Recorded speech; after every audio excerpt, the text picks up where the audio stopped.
الحمد للہ وحدہ والصلاة والسلام علی من لا نبی بعدہ فاعوذ باللہ من الشیطان الرجیم بسم اللہ الرحمن الرحیم قال اللہ سبحانہ وتعالی الیوم اکملت لکم دینکم واتممت علیکم نعمتی ورضیت لکم الاسلام دینا۔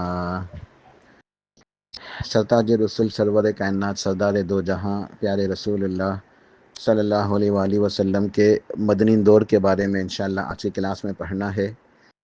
پچھلی وائس کے اندر شیخ محمد بن عبدالوہاب رحمہ اللہ نے اپنی کتاب اصول ثلاثہ کے اندر جو عبارتیں لکھی تھی ہم پڑھ چکے۔ آج انشاءاللہ اب اس کی انشاءاللہ تھوڑی سی تفصیل ہے۔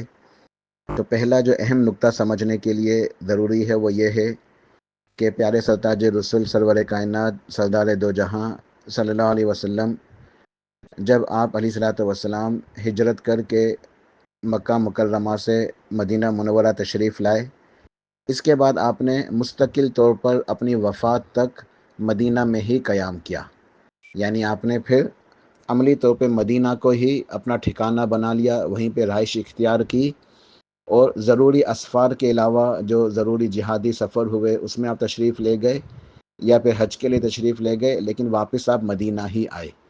تو آپ نے پھر اپنی باقی کی حیات مبارکہ مدینہ میں ہی گزاری، اپنے انتقال تک آپ مدینہ میں ہی مقیم رہے۔ تو یہ آپ کی جائے ہجرت تھی مدینہ، جو آپ کا مسکن بن گئی۔ صحابہ کرام یہ سب ہجرت کر کے یہیں تشریف لے آئے، تو مدینہ کے اندر پہلی اسلامی ریاست قائم ہوئی۔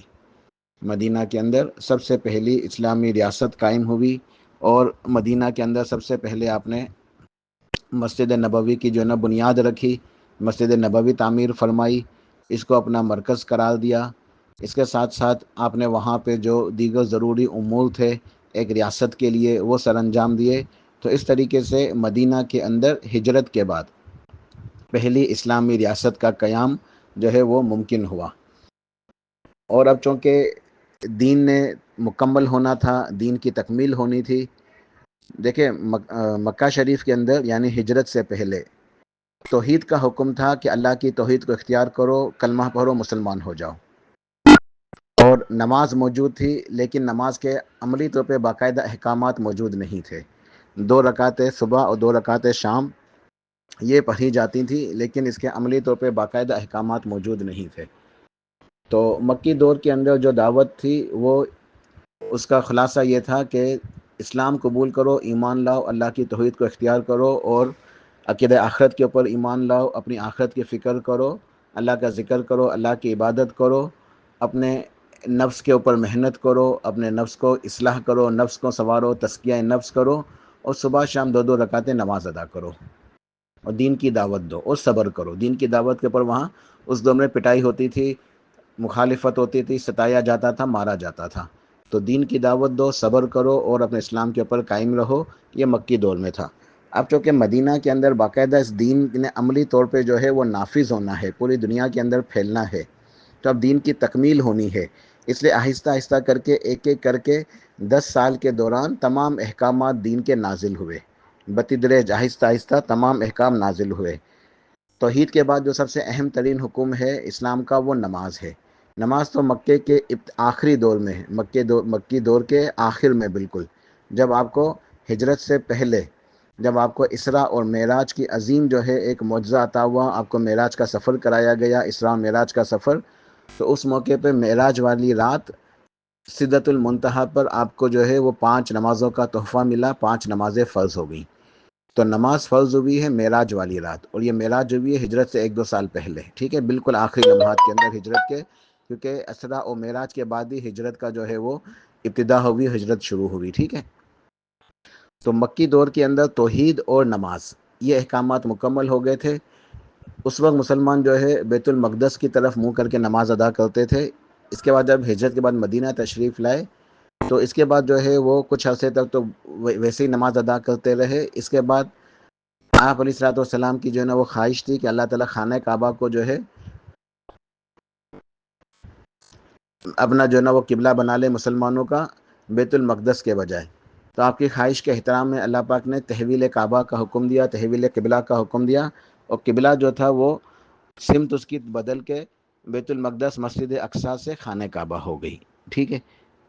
اس کے علاوہ اور احکامات نازل ہوئے جب آپ نے مسجد نبوی کی تعمیر فرمائی، کیونکہ آپ نے جب مدینہ میں آئے تو سب سے پہلا کام یہی کیا کہ مسجد نبوی کی تعمیر فرمائی. تو مسجد نبوی کی تعمیر کے بعد جب لوگ جمع ہوتے نماز کے لیے، اس وقت تک اذان نہیں تھی، اذان نہیں دی جاتی تھی. تو ہجرت کے پہلے ہی سال جو ہے وہ اذان جو ہے یہ مشروع قرار پائی، کیونکہ مسئلہ تھا لوگوں کو کیسے اطلاع ہو نماز کی جماعت کے لیے. تو مختلف آراء تھی لوگوں کی جو رد کر دی گئیں. کسی نے کہا کہ آگ جلائی جائے، کسی نے کہا ناقوس جو عیسائی بجاتے ہیں وہ بجایا جائے، کسی نے کہا جو ہے نا وہ لوگوں کو جمع کرنے کے لیے کوئی اونچی جگہ پہ کھڑے ہو کے اشارے. مختلف جو ہے نا وہ لوگوں کی آراء تھی جو نبی علیہ السلام کو پسند نہیں آئی. پھر سیدنا عمر فاروق رضی اللہ عنہ ایک اور صحابی نے خواب دیکھا کہ ان کو خواب کے اندر اذان کے الفاظ جو ہے وہ کسی نے سکھائے کہ ان الفاظ سے لوگوں کو جمع کرو. تو یہ جو اذان ہے یہ نماز کے لیے یہ بھی ایک توحید کی دعوت ہے. یہ اللہ اکبر جو اذان ہوتی ہے یہ توحید کی ایک دعوت ہے. تو یہ جو ہے مشروع قرار پائی مسجد نبوی کی تعمیر کے بعد ہجرت کے پہلے ہی سال میں. تو ہجرت کے پہلے سال کے اندر نماز کے احکامات اترے، نماز مشروع ہو گئی. پھر ہجرت کا جو اگلا سال تھا دوسرے ہجرت سن 2 ہجری کے اندر دیگر احکامات اترے. زکوٰۃ کا حکم اترا اور روزے رمضان کے روزے جو ہے وہ فرض کیے گئے. ٹھیک ہے، زکوٰۃ کے احکامات نازل ہوئے کہ اب یہ زکوٰۃ فرض ہے. ٹھیک ہے، پہلے اللہ کے راستے میں صدقہ کرنے کی جو ہے نا وہ حکم تھا، ترغیب تھی، لیکن باقاعدہ احکامات نہیں تھے. پھر باقاعدہ احکامات نازل ہوئے کہ اب یہ زکوٰۃ فرض ہے اور باقی جو صدقہ خیرات ہے وہ نفلی قرار پائے. تو زکوٰۃ فرض ہوئی. اسی طرح پہلے جو ہے وہ ایسے روزے رکھے جاتے تھے نفلی روزے، لیکن اب باقاعدہ رمضان کے پورے مہینے کے روزے فرض ہو گئے. تو ہجرت کے دوسرے سال زکوٰۃ فرض ہوئی، رمضان کے روزے فرض ہوئے. اسی طریقے سے جہاد کا حکم بھی آ گیا جب غزوہ بدر ہوئی.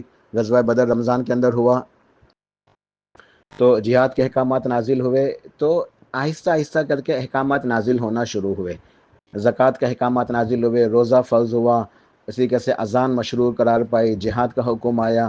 اور پھر حج، ہجرت کے 9ویں سال حج کا جو ہے نا احکامات نازل ہوئے. حج فرض قرار پایا ہجرت کے 9ویں سال.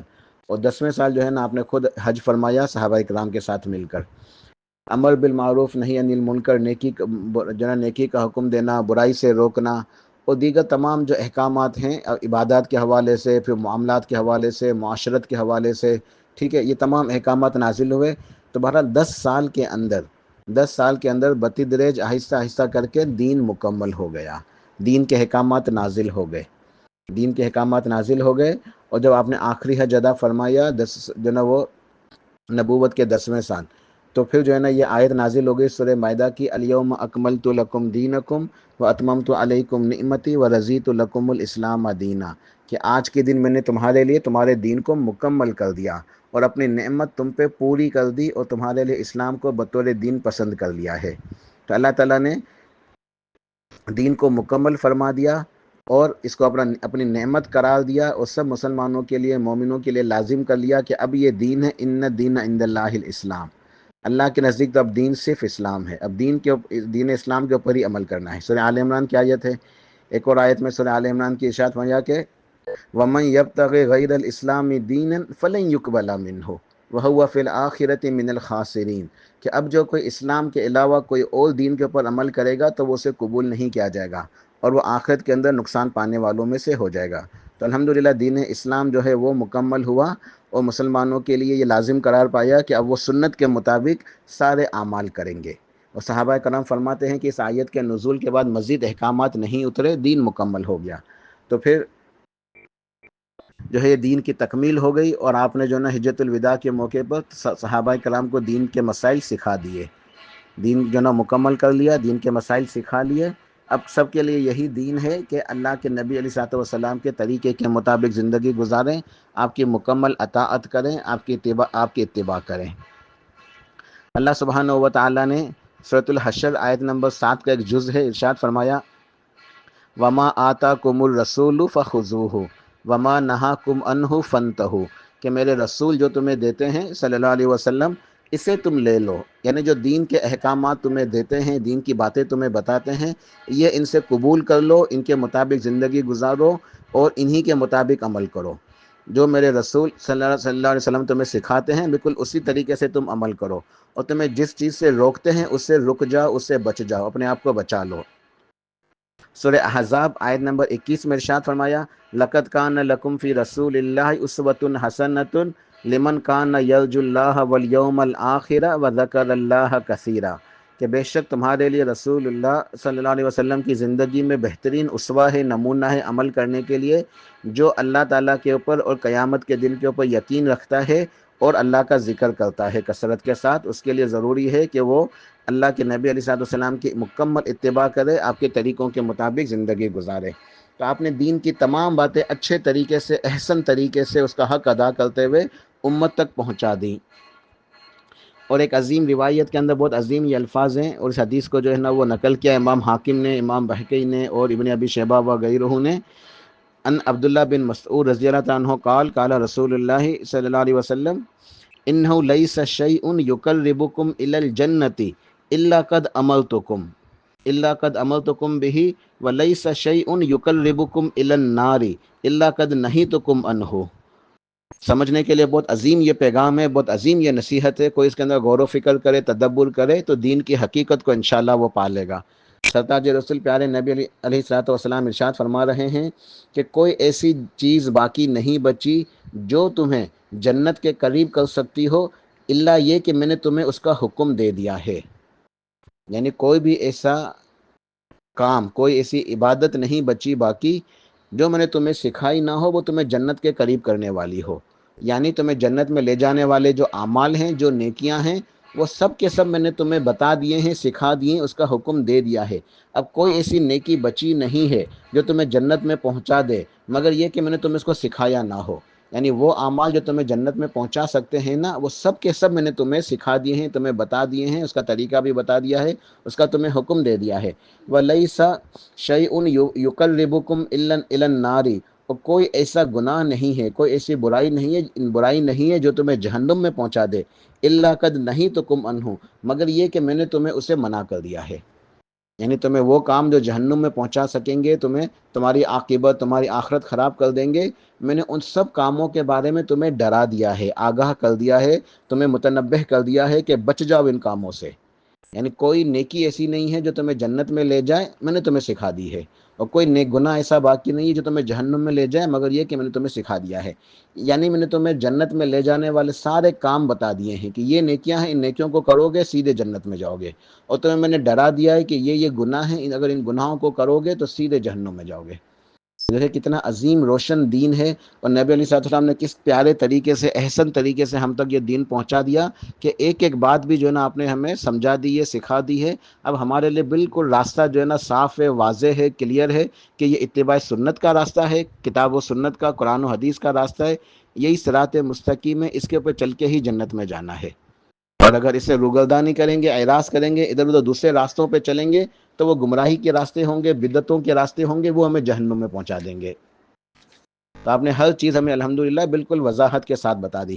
آخری حدیث بتا کے آج کے وائس کو مکمل کرتا ہوں۔ مشکات المصابیح کی روایت ہے، امام بغوی رحمہ اللہ نے شرح السنہ میں نقل کی ہے، ان عبداللہ بن عمر بن عاص رضی اللہ عنہ قال قال رسول اللہ صلی اللہ علیہ وسلم لا یؤمن احدکم حتی یکون ہواہ تبعا لما جئت بہ، کہ تم میں سے کوئی بھی شخص ہرگز اس وقت تک مومن نہیں ہو سکتا، کسی کا ایمان کامل نہیں ہو سکتا، وہ مکمل ایمان والا نہیں ہو سکتا جب تک اس کی دل کی چاہت، اس کی خواہش، اس کی خواہشات اس شریعت کے تابع نہ ہو جائیں جو میں لے کر آیا ہوں۔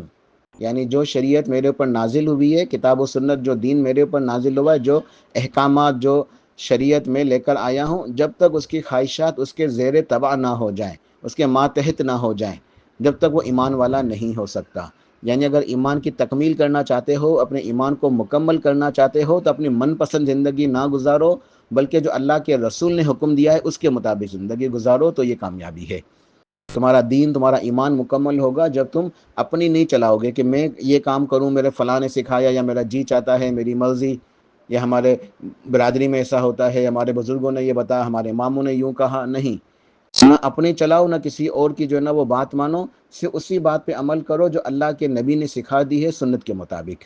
یہ مفہوم ہے اس حدیث کا کہ لا یؤمن احدکم حتی یکون ہواہ تبعا لما جئت به، کہ تم میں سے کوئی شخص اس وقت تک پکا مومن نہیں ہو سکتا، ایمان اس کا پورا نہیں ہو سکتا، وہ ایمان والا نہیں ہو سکتا جب تک اس کی خواہش نفس، اس کی خواہشات، اس کی جی کی چاہتیں میری لائی ہوئی شریعت کے تابع نہ ہو جائیں۔ جو دین میں لے کر آیا ہوں، جو طریقہ ان کو اختیار کرے گا، ان کے مطابق زندگی گزارے گا، اس کی خواہشات اس کے زیر تحت ہوں گی تو وہ ایمان والا ہے، اگر ورنہ اپنی مرضی چلائے گا، میری سنتوں کو ٹھکرا دے گا، میرے راستوں کو اختیار نہیں کرے گا، میری اتباع نہیں کرے گا، تو اس کا ایمان صحیح نہیں ہے۔ تو الحمدللہ دین کی تکمیل ہو گئی اور آپ نے ہمیں دین پہنچا دیا، اب ہمارے لیے بالکل واضح راستہ موجود ہے، وہ ہے اتباع سنت کا راستہ۔ اللہ پاک اس راستے پہ چلنے کی توفیق عطا فرمائے۔ سبحان ربک رب العزت عما یصفون وسلام علی المرسلین والحمد للہ رب العالمین۔